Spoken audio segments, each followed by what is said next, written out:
Como vocês bem sabem, Donald Trump assumiu o cargo como 47º presidente dos Estados Unidos da América, dando início ao seu segundo mandato não consecutivo. Depois desse mandato, ele não pode mais concorrer. E o dia da posse do Trump foi movido por muitas declarações, por muitas movimentações e que estão fazendo um barulhaço na internet. O Trump já assinou uma série de decretos que já estão mostrando qual vai ser a cara do seu governo. E no vídeo de hoje, a gente vai ler quais foram esses decretos, vai analisar a participação de algumas pessoas e fazer um diagnóstico sobre o que nos espera do futuro. Vamos falar do Capitão Cenoura. Vamos lá. Trump revoga 78 decretos de Biden e retira Estados Unidos do Acordo de Paris. Na noite desta segunda-feira, o repórter Felipe Santana esteve em frente ao estádio onde milhares de americanos acompanharam a posse de Trump. Trump discursou para cerca de 20 mil de seus apoiadores, mas o mais importante que ele fez foi assinar decretos. O mais importante foi revogar 78 decretos do ex-presidente Joe Biden. Ainda não se tem detalhes sobre quais seriam, mas o mais importante foi que Donald Trump retirou os Estados Unidos do Acordo Climático de Paris. Tá? Para você que não sabe, o Acordo de Paris foi um acordo climático assinado em 2015 e que previa um compromisso dos países signatários a uma mudança no seu ramo de desenvolvimento econômico para poder diminuir os efeitos do aquecimento global e das mudanças climáticas, também colocadas muito em relação à emissão dos gases de efeito estufa, que causam o aquecimento do planeta e a mudança da temperatura média global. Vale aí lembrar que no ano passado a temperatura global teve uma alteração positiva, né? Teve uma alteração de acréscimo de 1,5 grau, né? E que a gente olha assim, não parece tanta coisa, mas que faz uma diferença brutal na forma de como os seres vivos têm disponibilidade e possibilidade de viver, né? Basta aí lembrar, por exemplo, que uma diferença de febre entre 39 graus e 40 graus pode ser a diferença entre a vida e a morte, por exemplo, tá bom? Então, o primeiro decreto que o Trump assinou, o grande decreto, é essa retirada dos Estados Unidos dos Acordos de Paris. E isso é um movimento que o Trump está fazendo na direção daquilo que é um dos eixos centrais do seu discurso, que é não só a negação das mudanças climáticas, né, do ponto de vista científico, do ponto de vista que isso reforça a perspectiva dele em relação a esse tema, e que mobiliza a sua base, né? É um tema que é muito mobilizante da base do Trump, mas também vem na seara, vem no caminho de uma tentativa de readequação dos Estados Unidos como hegemonia global frente ao avanço galopante da China com relação a combustíveis, com relação à autonomia energética. Não é à toa que o Trump, junto com a revogação da assinatura dos Estados Unidos como signatário dos Acordos de Paris, também fez declarações sobre a facilitação e o licenciamento para a construção de mais oleodutos e de mais gasodutos para poder garantir a autonomia energética dos Estados Unidos, né? No território dos Estados Unidos, e que, muito possivelmente, talvez enfrente também um processo similar de busca pelo petróleo e pelo gás em outros países a preços muito baratinhos, né? Como é o caso, por exemplo, da Venezuela. A Venezuela, que é um país que tem uma rusga muito grande há muito tempo com o Donald Trump e que tem as maiores reservas de petróleo do mundo no seu território. Então, muito possivelmente, a gente vai ver uma escalada dessas tensões e uma escalada dessa participação dos Estados Unidos na tentativa de gerenciar essas fontes de acesso ao petróleo. Vamos continuar lendo. Ele já tinha retirado dos Estados Unidos seu primeiro mandato. Joe Biden colocou de volta e agora Trump assinou uma carta que diz que vai enviar à ONU, explicando os motivos por ter retirado os Estados Unidos do Acordo de Paris. Durante toda a campanha, Trump disse que a prioridade dele era furar cada vez mais poços de petróleo. Depois ele foi até a Casa Branca. No Salão Oval ele vai começar oficialmente a trabalhar. A partir de agora ele deve assinar mais decretos. A expectativa é que assine decretos principalmente sobre imigração. Já assinou vários, né? No discurso no Capitólio, ele disse que decretaria o estado de emergência na fronteira e que terá várias ações sobre o assunto, o que deve ser visto nos próximos minutos. Aqui, ó, de volta à Casa Branca, republicano revogou ações e regulamentações da administração Joe Biden, congelou contratações federais, exigiu que servidores públicos retomem ao trabalho presencial, retirou os Estados Unidos do Acordo de Paris e perdoou acusados pelo ataque ao Capitólio. Tem uma questão aí que é interessante, que eu estava vendo, sobre um processo que o Donald Trump estava tocando de demitir muitos funcionários da burocracia do governo federal dos Estados Unidos. Isso aqui é muito importante porque com a alteração do número desses funcionários da alta burocracia do Estado, o que ele está fazendo é articular um escritório que possa conduzir o seu próprio projeto político e a sua própria gestão, né? É basicamente a mudança de todo o corpo de funcionários para garantir que esse projeto seja levado a cabo, né? E eu acho que tem uma questão aí também que eu vou abordar, que envolve a própria posição que ele está tomando e por que a gente tem que ficar de olho nisso, né? E o que a gente pode, entre muitas aspas, aprender com esse tipo de política. Mas vamos lá. Na lista de decretos da era Biden, anuladas de imediato por Trump, estão ações sobre a imigração, incluindo a força-tarefa para reunificar crianças separadas dos seus pais na fronteira e promoção da igualdade. Na política externa, ele voltou atrás na decisão que retirava Cuba da lista de estados designados como patrocinadores do terrorismo e nas sanções contra colonos judeus na Cisjordânia, né? Ou seja, fortalecimento do seu parceiro sionista no Oriente Médio e o enfraquecimento, o combate a Cuba nesse cenário. Olha aqui. Em seguida, para obter controle imediato da vasta burocracia federal fora de controle, implementarei um congelamento imediato da regulamentação, o que impedirá que os burocratas de Biden continuem a regulamentar. A maioria desses burocratas está sendo demitida. Eles vão embora, né?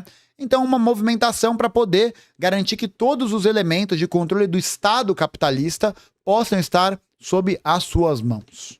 Assinou perdão total para cerca de 1.500 acusados réus pelo ataque ao Capitólio. Uma das primeiras medidas do novo governo foi acabar com o CBP One, aplicativo que permitiu a entrada de quase 1 milhão de imigrantes em liberdade condicional, com direito de trabalhar enquanto esperam o processamento dos pedidos de asilo. A ordem foi publicada no site da Alfândega e Proteção de Fronteira dos Estados Unidos, logo após o juramento de posse, enquanto Trump ainda discursava no Capitólio. Na fronteira do México, com os Estados Unidos, imigrantes choram ao ter agendamentos no CBP One cancelados. Aplicativo que permitia a entrada de requerentes de asilo no país enquanto pedidos foram processados, foi encerrado pelo governo Donald Trump. Então aqui, uma das marcas mais importantes do Trump, né, na construção do seu discurso político, da sua ideologia, que é o profundo combate à comunidade dos imigrantes, né? E eu acho que, nesse sentido, os imigrantes sendo vistos cada vez mais na mesma posição que um dia ocuparam os negros nos Estados Unidos, que ocuparam essas populações minoritárias e que foram alvos de políticas racistas, alvos de política que impediram que essa comunidade pudesse de fato existir no país. E eu acho que essa é uma tendência mundial também, inclusive, viu, gente? Acho que essa é uma tendência mundial que a gente vai observar aí, uma tendência de culpabilização, de responsabilização dos imigrantes e que vai ser a grande ponta de lança dos discursos conservadores e da extrema-direita no mundo todo. Ordem governamental que restaure a liberdade de expressão e impeça a censura da liberdade de expressão. Cara, uma imagem muito legal para a gente poder ver isso, né? CEOs de Big Techs têm lugar de destaque na posse de Trump e Musk comemora retorno do rei. Olha aí, o Marquinho, Sundar Pichai, Tim Cook, Jeff Bezos, Shu Gil e Sam Altman foram ao evento. Só a galerinha do bem.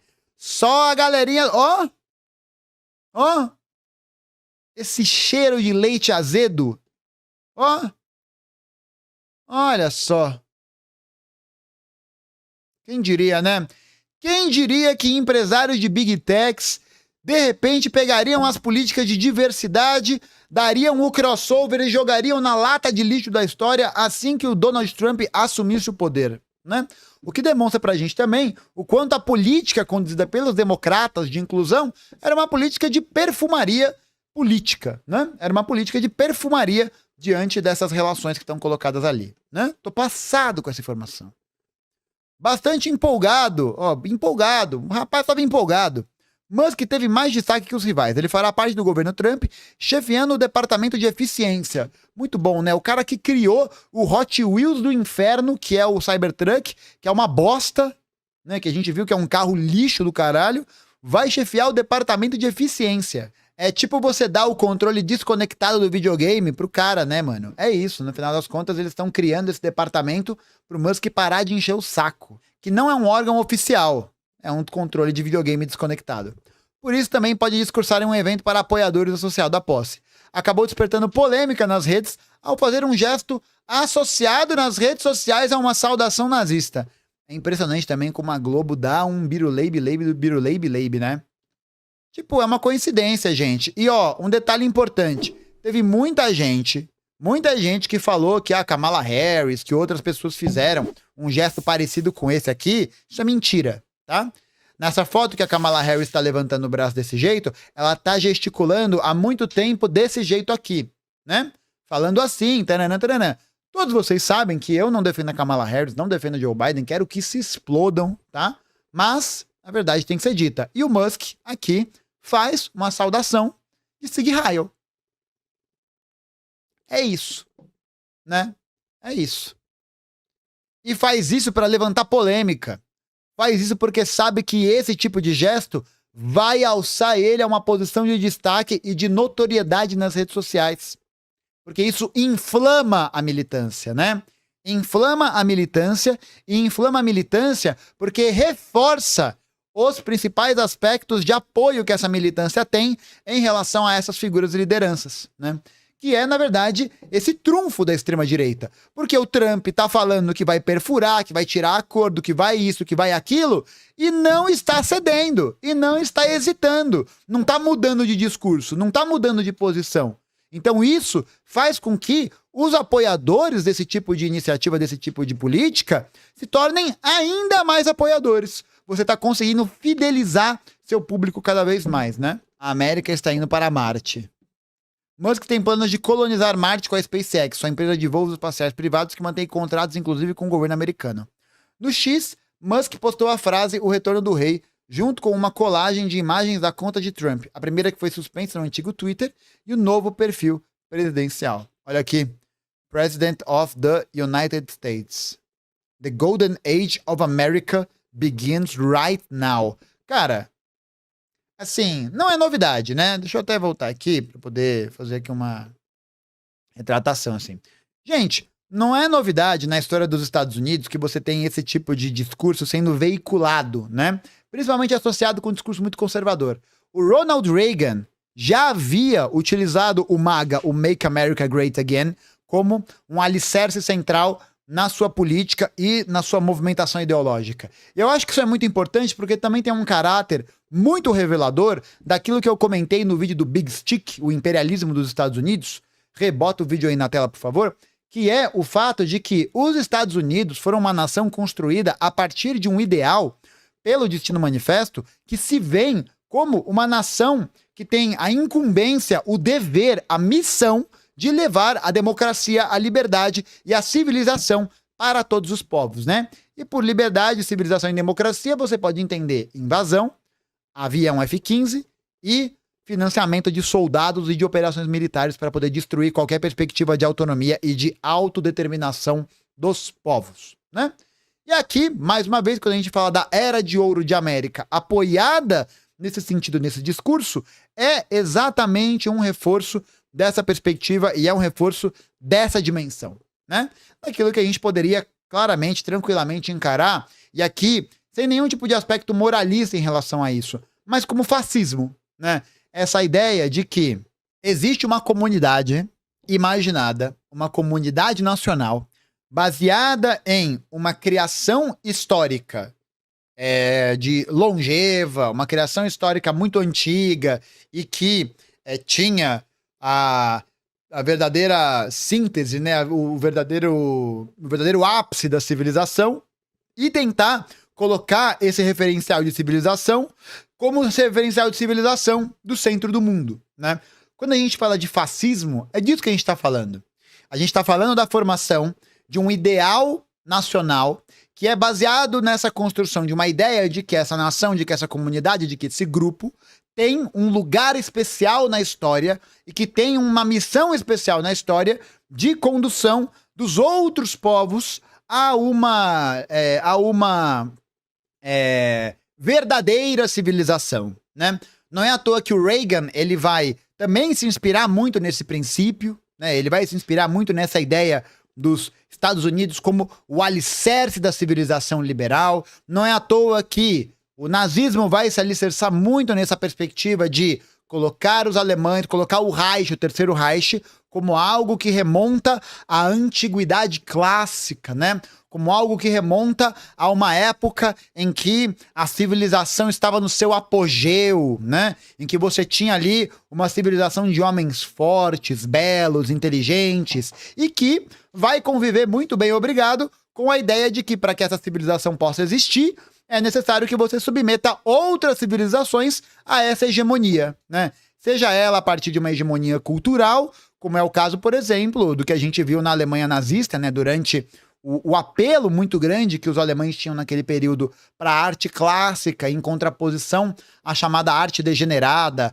a arte da vanguarda, né? A arte que não representava esses valores, né? Não representava esses valores da civilização, esses valores que estão ligados a essa noção de sociedade, que é uma noção muito marcada por essa superioridade de um grupo, de uma comunidade, de uma etnia sobre outra, né? E quando a gente fala etnia, a gente não tá falando só da cor da pele, né? A gente não tá falando só disso, a gente tá falando do processo em que esse grupo faz parte de uma comunidade imaginada, né? Que faz parte daquela comunidade. Então, não teria nenhum problema no caso dos Estados Unidos, por exemplo, que um latino adentrasse a esse tipo de lógica, por mais contraditório que ele possa parecer, porque algumas bases desse pensamento estadunidense, algumas bases constitutivas dessa forma de ver e vivenciar o mundo, podem ser aderidas por outras comunidades que não são necessariamente brancas, mas cuja centralidade é o WASP, né? Cuja a base de fundamentação é o WASP, o White Anglo-Saxon Protestant, né? Só que diante dessa relação, né, diante dessa mudança que existe ao longo do tempo da formação dessa comunidade, esses grupos aderem a essa ideia, né? Por mais contraditório que isso possa parecer, por mais sem sentido que isso possa parecer, né? E a gente também não ficar fetichizando essa ideia de que o ariano é só o cara branco, de olho azul e loiro, né? Não é só esse cara, não. Não é só esse cara. A ideia da pureza racial, a ideia dessa pureza da comunidade, ela se expressa de diferentes maneiras ao longo da história. Tá ligado? E que aí pode ser abarcada por determinadas comunidades. É claro que a gente sabe que, ao final e ao cabo, esse tipo de lógica só serve para poder reforçar o amplo poder que a burguesia dos Estados Unidos e a burguesia mundial tem e que são baseadas nesses princípios fundados pela colonização, né? Do branco como referencial universal.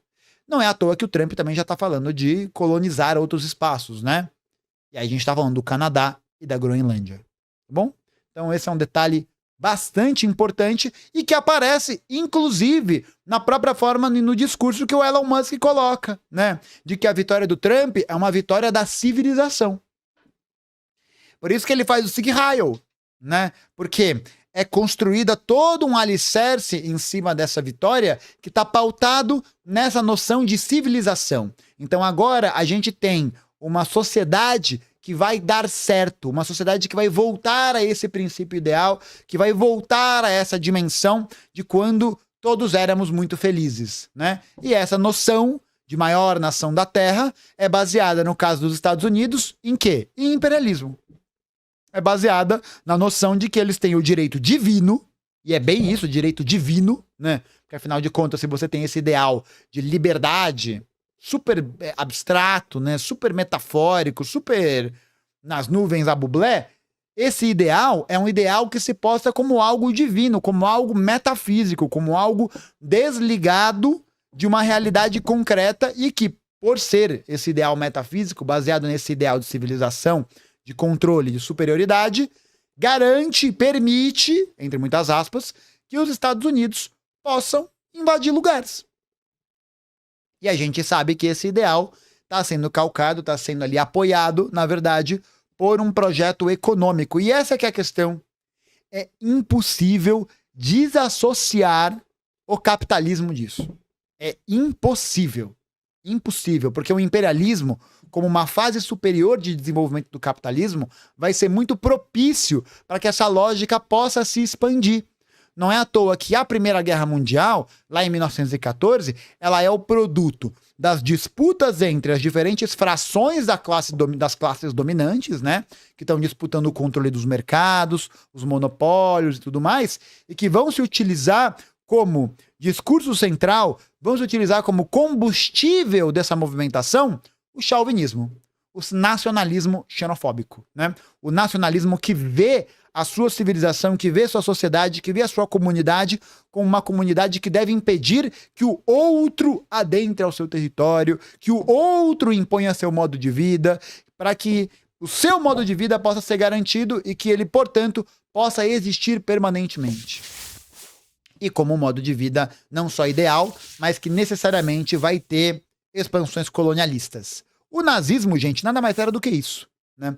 O liberalismo levado nessa noção de um e de outro, né? Porque vale lembrar, a colonização das Américas foi realizada diante de um processo em que houve amplo apoio das camadas das frações da classe dominante que tinham como ideia, né, essa defesa dos proprietários privados, né? Essa ideia da defesa da propriedade privada. E aí é a concepção desses proprietários privados como referencial universal, desses proprietários privados como sujeitos de direito, como sujeitos que detêm esse direito, que, portanto, podem explorar outras civilizações, né?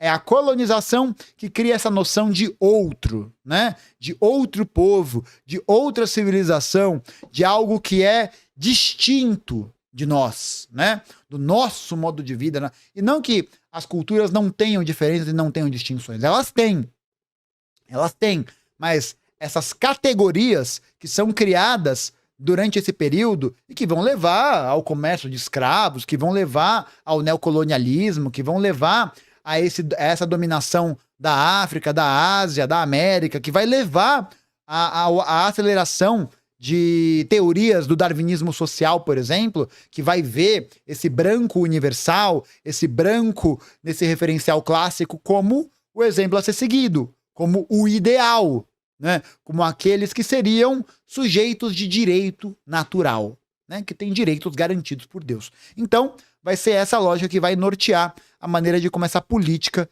vai ser conduzida a partir de agora. Não que não tenha sido antes, né? Mas a gente vai ver um processo de radicalização disso. E o nazismo nada mais é também do que uma expressão disso, né? Só que essa experiência colonialista, essa noção de espaço vital, de comunidade, etc, etc, que vai ser, e aqui os liberais, a galera que é liberal, precisa pesquisar um pouco mais sobre esse tema, tá? Quero recomendar aqui um episódio de um podcast muito bom, que é o episódio da economia nazista, do História FM. O episódio do História FM sobre economia nazista mostra como as empresas privadas, tá?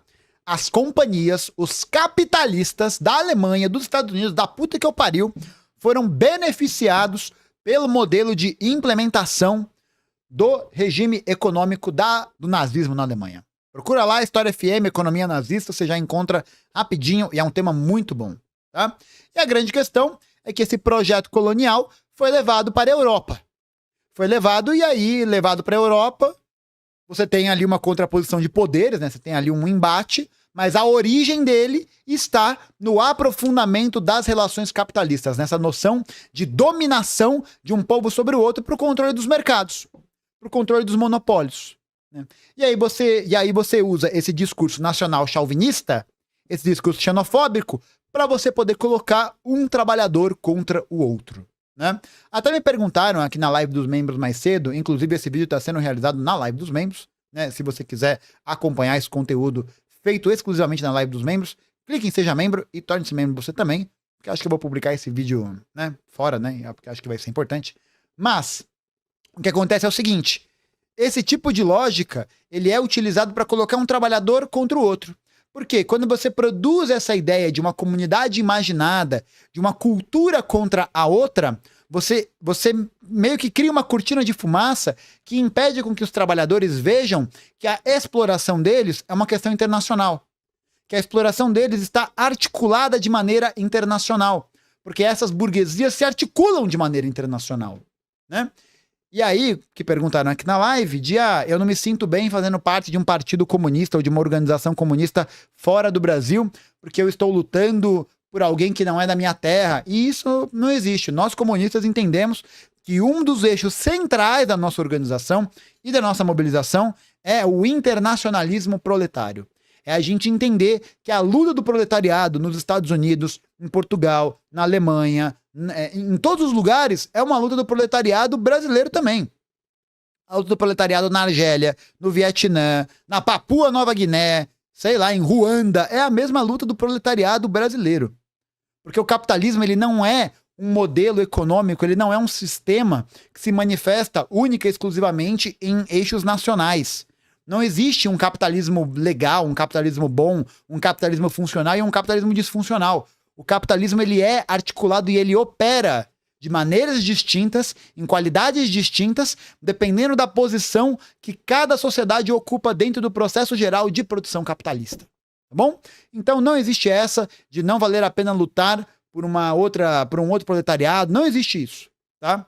A luta do proletariado é uma luta internacional. E é, inclusive, por isso que a gente também deve apoiar a luta do proletariado dos Estados Unidos, por mais que a gente, por vezes, né, seja pego aí nessa ideia de que os americanos são horríveis, são uns merda, não sei o que e tal. E eu acho que essa visão não é uma visão muito frutífera, não é uma visão muito bacana, não só porque ela não é legal, mas porque ela impede um processo de aprofundamento da organização, da mobilização e de um discurso que permita a autodeterminação dos povos. Beleza?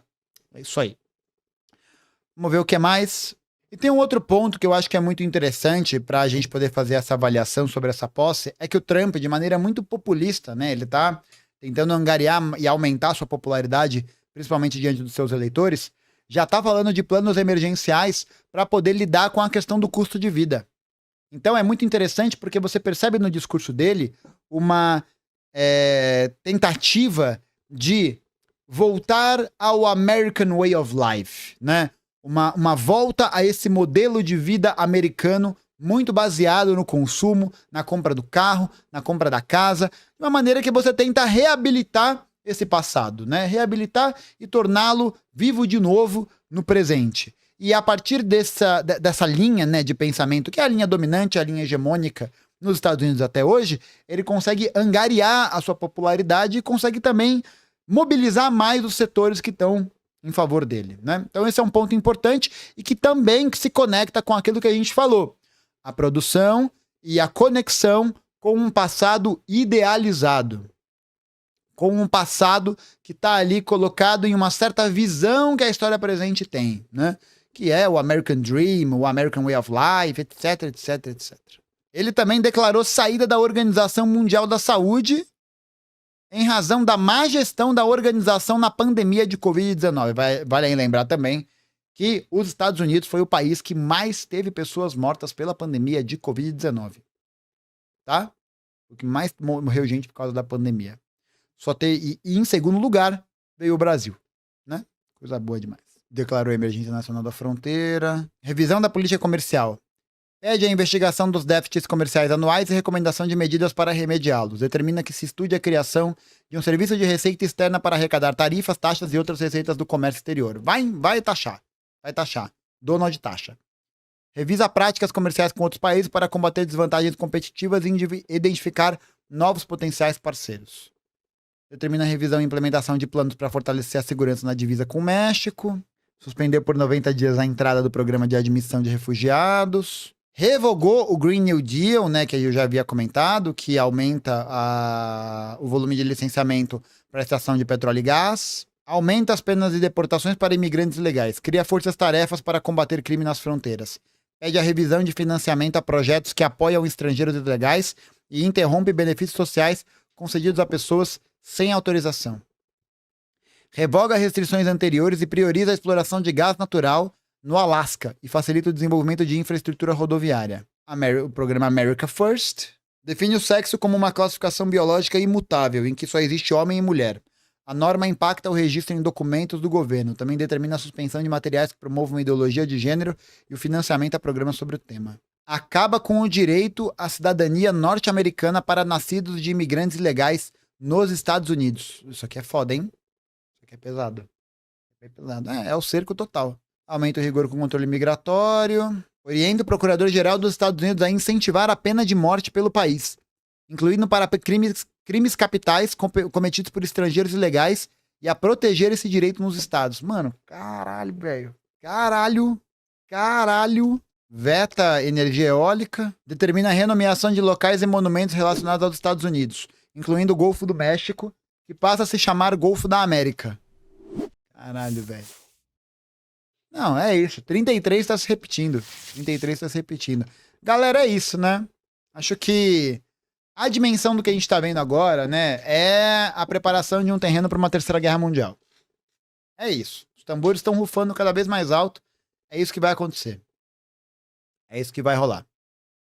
Muito em breve é isso que vai rolar. E tem uma outra questão que é importante, que é com relação ao Brasil, né? O que muda com relação à gestão Trump e o Brasil? O Trump já falou que eles não precisam da América Latina, que a América Latina precisa deles, que todo mundo precisa deles, etc e tal. O que me parece muito preocupante é o fato de que o governo Lula, até esse momento, se alinhou muito ao governo do Joe Biden. Inclusive na compra da mesma linha ideológica dos democratas nos Estados Unidos, né? Já falei sobre isso, sobre o fato do Joe Biden ter dado um recado sobre o uso de mísseis americanos na Ucrânia, no território amazônico brasileiro. Isso já é muito complicado. E aí, nesse cenário, tem uma outra coisa que é muito preocupante, que é o fato de que o Brasil está se afastando dos BRICS. O Brasil está se afastando dos BRICS e está cada vez mais colocando a sua posição de tentar ser intermediário, de tentar fazer ali meio esse jogo duplo. E posso falar, isso vai ter um preço muito caro. Muito caro. Muito caro mesmo. Porque o Brasil, nessa movimentação de uma política de austeridade que está diminuindo completamente sua capacidade de investimento e de produção de uma estrutura que lhe garanta autonomia e soberania, vai depender cada vez mais dessas relações. Só que agora, com o Trump no poder, acabou a balela com o Joe Biden. Acabou. Não tem mais relação com o Joe Biden que pode estreitar. Agora, ou o Brasil volta a se aproximar mais dos BRICS para poder conseguir garantir algum tipo de autonomia, ou fudeu, molecada. Fudeu. O Brasil vai virar um agente internacional sem qualquer tipo de relevância geopolítica. E, inclusive, eu vi uma notícia, deixa eu puxar ela aqui. Saiu uma notícia no G1 em que o Brasil vai tentar realizar uma cúpula do IBAS, o Fórum de Diálogo Índia, Brasil e África do Sul. O IBAS foi criado em 2003, mas perdeu força depois que a África do Sul entra para o BRICS em 2010. Agora, com a entrada de outros países no BRICS, a percepção do Brasil é de que um retorno do IBAS faria mais sentido, até mesmo para que Brasil, Índia e África do Sul mostrem autonomia em relação à China. Para diplomatas, uma retomada do IBAS poderia significar uma espécie de contrapeso à China, já que o BRICS ampliado reduziu a influência do Brasil e aumentou a avaliação de que o bloco é anti-ocidental diante da agência chinesa. Olha só. Para terminar o vídeo, contrapeso à China e tipo, contrapeso do quê? Arcabouço fiscal? O que a gente vai falar? O que a gente vai fazer? Vai falar que a gente tem as praias mais bonitas? Absurdo, velho. Enfim, acho que o próximo período é um período muito sensível e é um período muito complicado e que mostra também que, nesse momento, é cada vez mais urgente que a gente consiga organizar a classe trabalhadora em torno de um projeto político que possa garantir sua autonomia. É preciso que a gente fortaleça os comunistas. Essa que é a real.